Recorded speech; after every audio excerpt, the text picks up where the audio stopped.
de redes sociales tenemos acceso a todo lo que están nuestros cantantes y cantantes extranjeros manifestando, ¿no? Los sentires, las preocupaciones, Cuchi.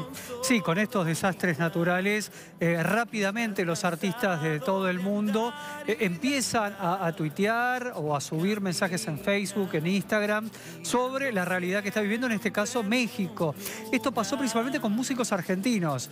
Y que tienen mucho cariño por México. México es un país que les abre las puertas a la música.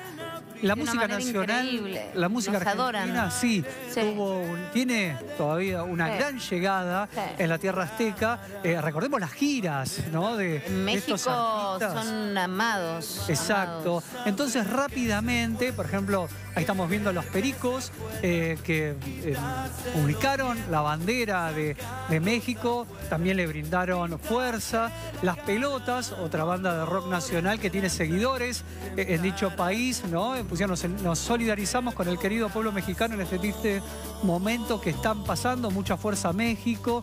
Diego Torres, México querido, qué triste lo que pasó con este tremendo terremoto. Toda la fuerza para los que están pasando mal. Fuerza a México, ¿no? Un pedido que se encuentra en todos los artistas. Bueno, Axel, ahí lo estamos viendo, él subió un video, a ver si lo podemos escuchar, ¿no? A ver qué dice. México, la verdad que me acabo de entrar del terremoto, no lo puedo creer. Muchos amigos, mucha familia, los tengo presentes en mis oraciones y mandando la mejor energía, mucha fuerza.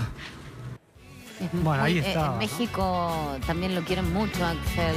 Sí, es un mercado... Aparte, un mercado hermoso, aparte es un público muy cariñoso. Cariñoso, un mercado grande, enorme, ¿no?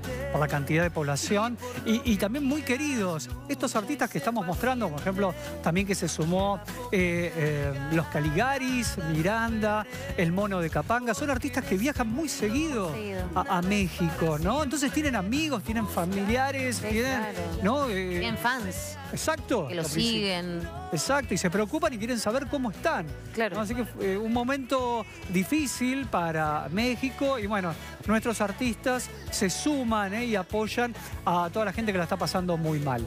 Muy bien, toda esta información la tenés en www.tn.com.ar/laviola. Allí tenés todas las redacciones de nuestros músicos con esto que está sucediendo en México. Seguimos, Fede.